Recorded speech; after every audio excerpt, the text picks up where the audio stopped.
Welcome to Living the Amazing Life podcast, episode 51. I'm telling you, man, we're moving right along, and we're so glad that you tuned into the podcast today. I'm so excited to have my good friend, Bishop Melvin Futrell. Y'all come on, give it up for Bishop on today, man. All right. I'm so glad to have this great man of God here with us on the podcast. And I want you to go ahead and share and subscribe. Make sure that you share this podcast with a loved one, a friend, a coworker, and make sure you subscribe and hit the notification button so you can get notifications when we upload video to our YouTube channel. So I'm so glad to have you, Bishop. Thank you for joining me today. And, I normally start off the question is, what my guest, and this question is, who is Bishop Melvin Futrell? Who is this great man of God? Well, first of all, thank you for having me, Apostle. Yes. It's really a great honor to be here. Who is Bishop Melvin Futrell? Well, first of all, I would say that I am a husband and a father, and love my family, love family, period. Yeah. And secondly, I would say that I am a man of God. Mm-hmm. I really love the Lord, and it's my aim to serve him and to be pleasing to him. I'm the senior pastor of the Preceding Word Church in Chesapeake, Virginia, where our vision is to be a great church, overcoming church, a loving church that's living, leading, growing, and succeeding by the word of God. We believe that we are great people and that we are serving great people. Mm-hmm. I'm also the CEO of the Winner's Way coaching and consultant business. And pretty much my vision is the same thing, to build and empower people to live, lead, grow, and succeed. I want to see people succeed. I want to see people become everything that God called them to be. And I believe that there's a leader in every person. Yes. They just need to have somebody to help them pull it out of them so they can be everything that God called them to be. I also am a leadership coach, and I'm a church growth coach. Okay. I want to help churches grow.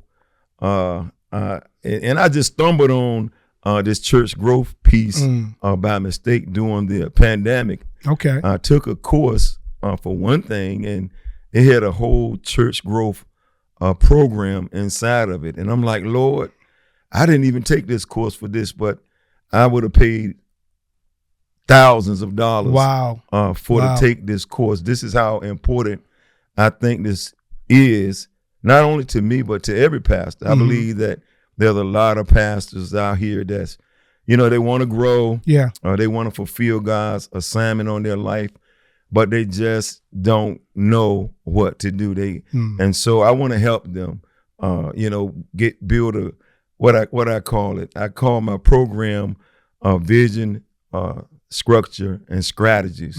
Want to help them get the right vision, put the right structure in place, and the right strategies so that they can grow. Wow. So I said a lot. And that is a lot. You're a busy man, but from what you're sharing, it appears that you really have a heart for this, man. This is not something that you just thought about yesterday. You really have a heart to help people succeed. You have a heart just in your new venture, helping churches grow and things like that. Where do you get that passion from? Where did that passion come from?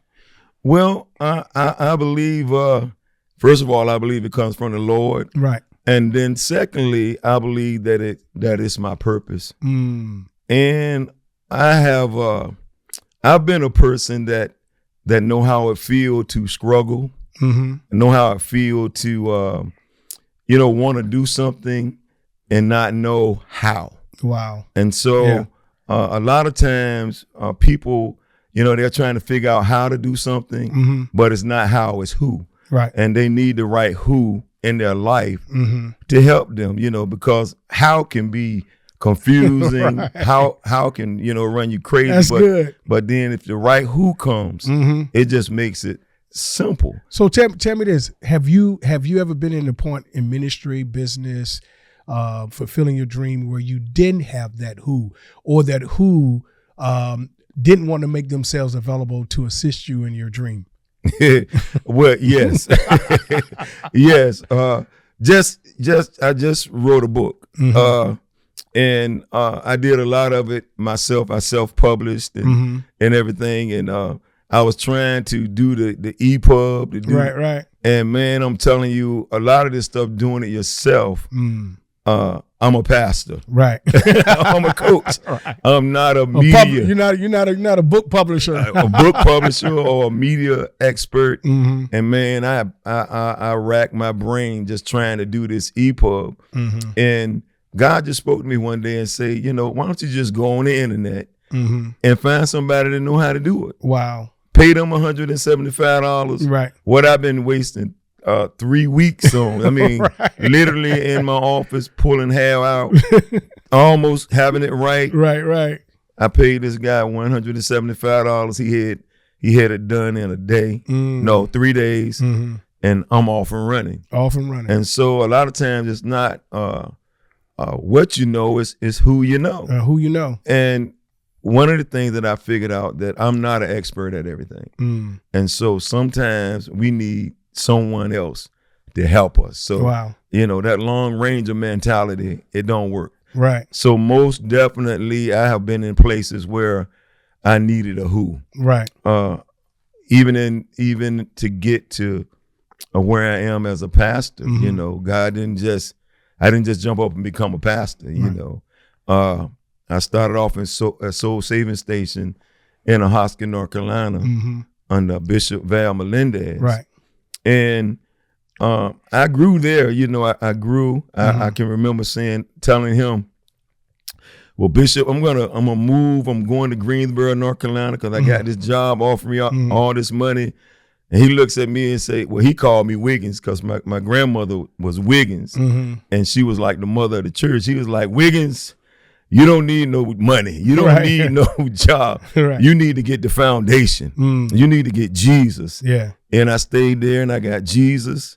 And when it was time for me to go to the next level, God sent me here to Norfolk, Virginia. Well, he sent me to Norfolk, but he sent me, the pastor that I went to was Apostle Hinton.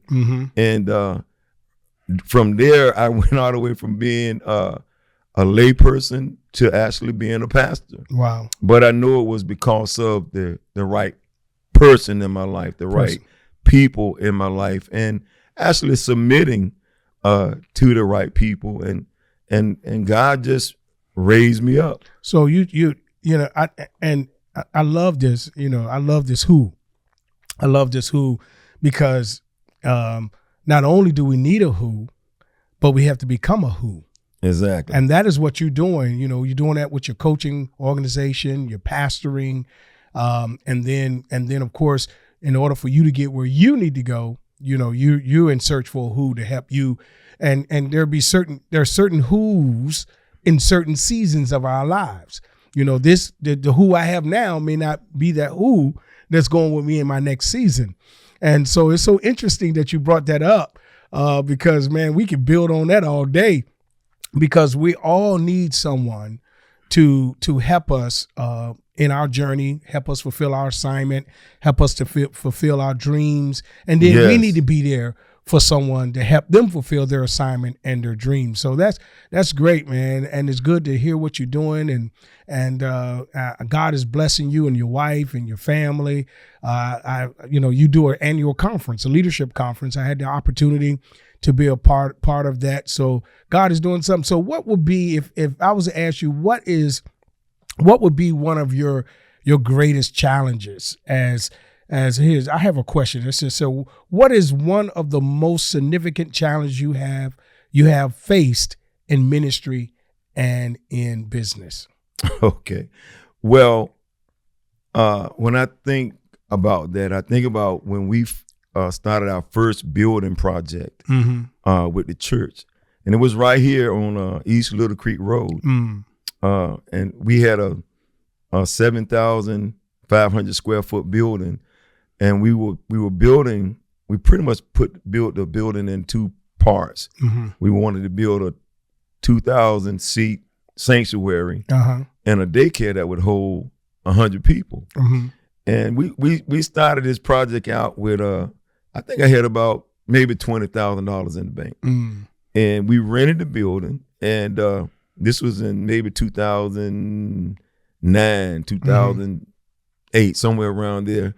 And the man that we rented from, he said, "Now, Pastor, this is like a $250,000 project. You sure you want to do this?" And I'm like, "Well, God said I can do it. God told me to do it." So we get the building, man. We go in there and we started working. We didn't have enough money to just go through a normal contractor, but so I've always been a builder. I've always been a builder. So I got this young man that knew how to build everything, and in the church we helped him. So we got it, at a discount. We didn't have to pay as much. But this is what happened. We had in there and we started building, and we built the church side, and we ran out of money. And when you building or something like that, it's important that you make progress. It's important that the people see progress. That's because good. That's good. As long as they can see progress, they can see something happening. They fired up. But when everything stopped, it's like everybody went away, and it's like I was in this tunnel, in this dark place by myself. And when I think about this season, I know my wife was there, but it's like she wasn't even there. It's like I was by myself. And I was in my office one day talking to the Lord, just, how did this happen? How did I get here? Wow. Woe is me. And a knock came on my door. And it was a Caucasian pastor. And he told me that the contractor that we had told him about our situation. And I just started talking to him, and he didn't give me any money, anything like that. But at the end, I never seen this pastor before, never seen him again since. He looked at me and he said, "Pastor, you sitting on a gold mine." Wow. He said, "You need to get up from here and start building." Wow. And that was all I needed. I needed a who. You needed a who, yeah, absolutely. That was all I needed. I got up from that place on that day, and I don't know where the money came from to this day. I don't know where we got it, but we got the money. We built the other side of the building, and we started the daycare, and I mean, it just took off. Wow. It just took off. So it was almost like David at Ziklag when they, the city was burned, and David was discouraged, and he encouraged himself in the Lord. So I want to, just say to anybody that's listening on today that you have to, as a pastor, as a business leader, you have to encourage yourself sometimes. And you got to keep on pursuing your dream, pursuing your vision, because if you would do that, God will connect you to the right people. So as David pursued, God connected him to everything he needed. And that's what happened with us. As we pursued, again, I don't even know where the money came from, Apostle. Wow. But I looked around, we were in the church, we had the daycare, and all I could say is, Lord, I thank you. Wow. Lord, I thank you.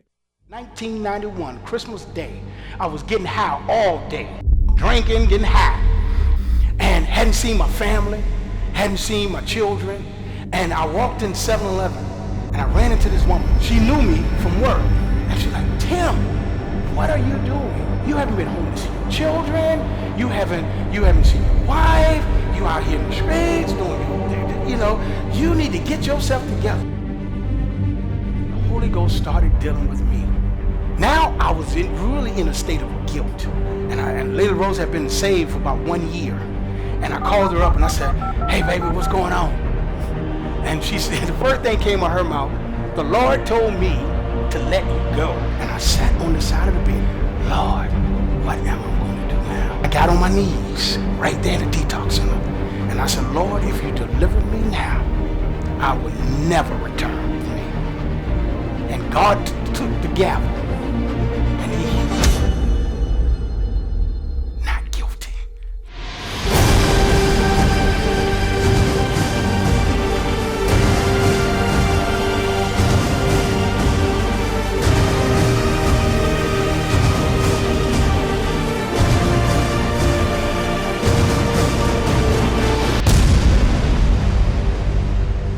God don't deal in can't do.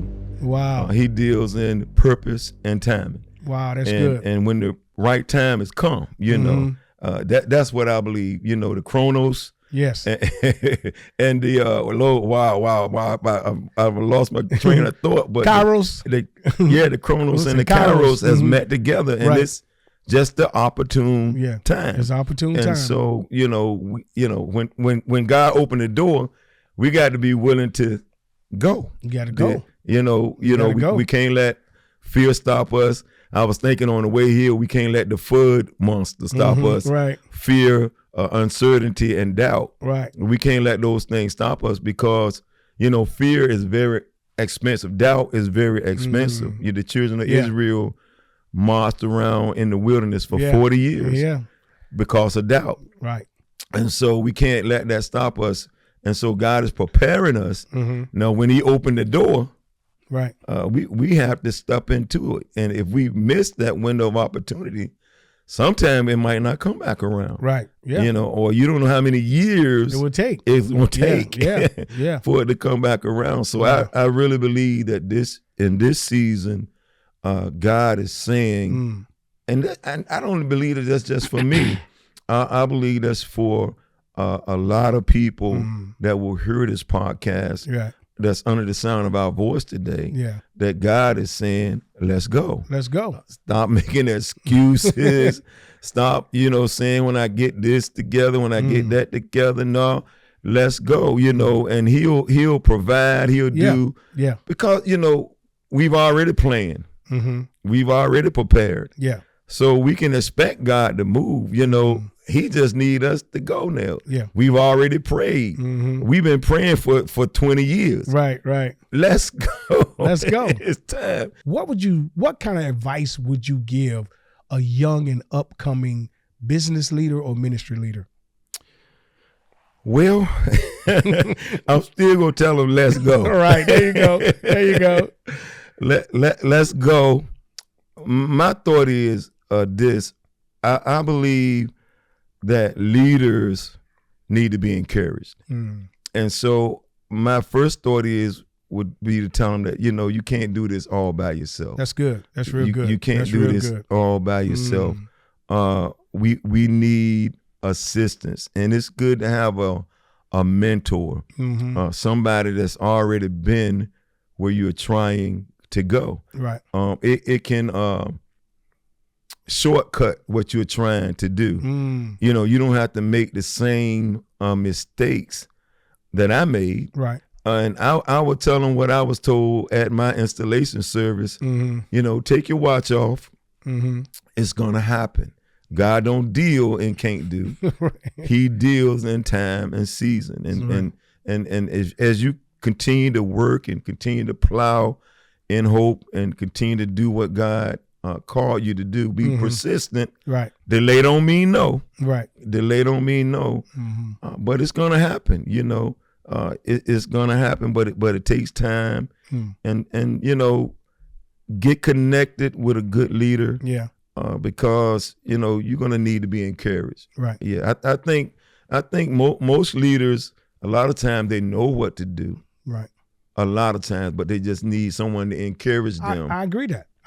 To do it. Yeah. Now, when you were young in your ministry, were you patient or were you had to get it?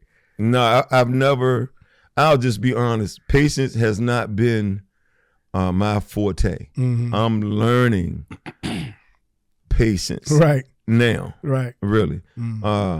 I've always been a person. I'm a faith person. So I've never had a problem stepping out on faith. I came from a faith ministry. Right. And even the way I was sent out as a pastor, I found out I was going to be going out one night. The next day I went to work, and they gave me a pink slip.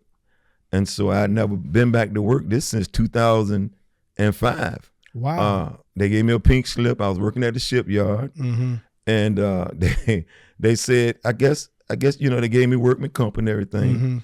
And after about 2 or 3 months, they called me in for a work release program, and they said any job we give you, you have to take this job, because I had a surgery on my knee. And the Lord had already told me, no, I want you to pastor, and I want you to be at church on Wednesday night. I want you to be at church on Sunday morning. So, the first job they gave me, they found for me, was a job where I had to work Wednesday night. Right. And I had to tell them that, no, I can't take this. So they said, well, we're going to take your money.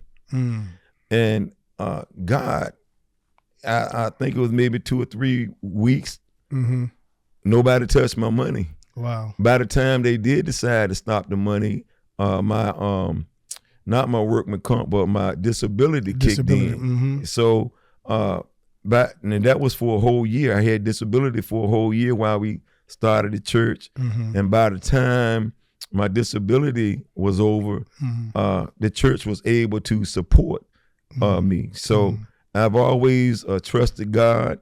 And I believe when God will always provide for his vision. Right. If it's God's vision, he's going to make provision and he's going to promote it.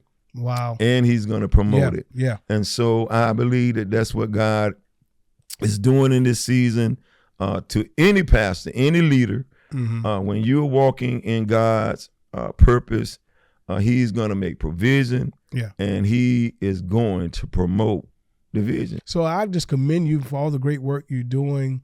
What's next for you? What's other than, I know you said about helping churches grow. Anything coming out of that? What's next after that? Well, next is the Now TV broadcast. Okay. Winner's Way with Dr. Melvin Futrell. Also, I got to get back to writing my next book. Your next book. My next book, which is the Power of a Made Up Mind, Possessing the Promises of God.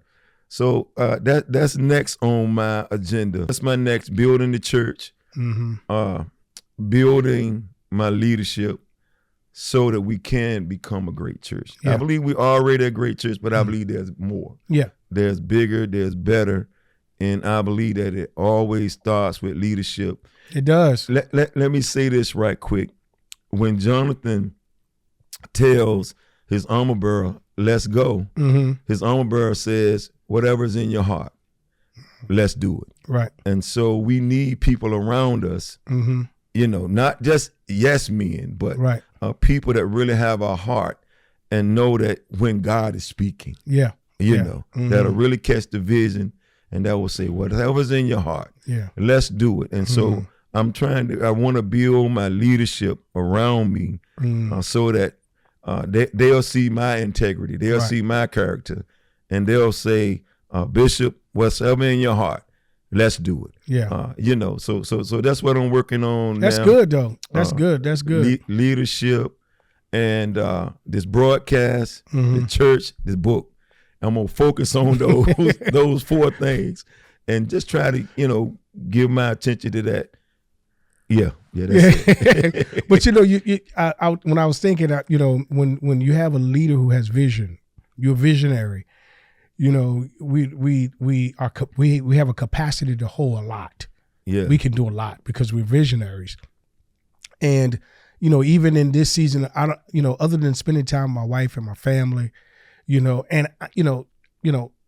we need to do lunch, and we need to do dinner with you and your wife. And I'm finding out that I have to make time for that. Yes. I really had to allocate time for that because I'm so focused on my assignment. And of course, if I'm not spending time with my wife or my children, I'm on my assignment. Yeah. I tell people I don't go to church. I go to my assignment. My God. I go to my assignment. Yes. And so I look at everything as an assignment. But of course, I know we need to have some social. And there's been pastors. I don't have a real close pastor friend that I would call my road dog or something like that. And that's okay. That's okay. But I understand that I do need to make time for people like yourself. And you and your wife and me and my wife, we do dinner and just get to know each other and to do things like that. And I think that that's important because we can and one time I was like that. I would move around and be friends with everybody. Right. And until I got got. You know what I'm saying? I heard you. Right.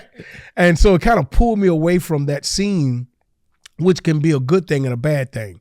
And so, but now in this season of my life, I said, hey, you know, I want to be around people who are going to add value to my life, you know, who's going to add value to me and I can add value to them, you know, even if it's just over a dinner, we adding value to each other. And so, you know, in this season, you get like that. So I don't have a lot of social outside of my family. A lot of social things going on. If I'm doing anything outside of my family, I'm being empowered. I'm going to a conference. I'm sitting at the feet of my mentor or a coach, something to get myself, or help me to continue to stay focused and walking in my calling and in my assignment. So, I love, and I really sense that about you. You're that type of guy too, man. You're that type of guy who's focused. You're the type of guy who's all about his assignment. You know, of course, you don't mind fellowshipping and socializing with people, but your assignment and what you want to accomplish before you leave this earth is so important to you, man. Yes. I'm locked in. You're locked in. That's how we gonna make 2025 right a success. Right. We have to be locked in on our assignment. We really have to be locked in on our assignment, and we thank God for that. And so Bishop, I definitely appreciate you being on the podcast today. I hear the phone ringing. I believe that's my phone ringing over there, but it's all good. And I definitely appreciate you being on the podcast today. And in the future, I want you to come back, man. Let us know how you're doing with your book, how you're doing with the television broadcast, and your coaching organization. So we definitely want to hear more about that, because I know, man, you're going to do your thing, because you're a focused guy. Yeah. You're a focused guy. And so, guys, we definitely appreciate you being with us, viewing the podcast today. Again, make sure that you connect with me on social media, all the platforms: TikTok, Instagram, Facebook, and X. You can connect with me and get all the latest and greatest coming from Living the Amazing Life podcast.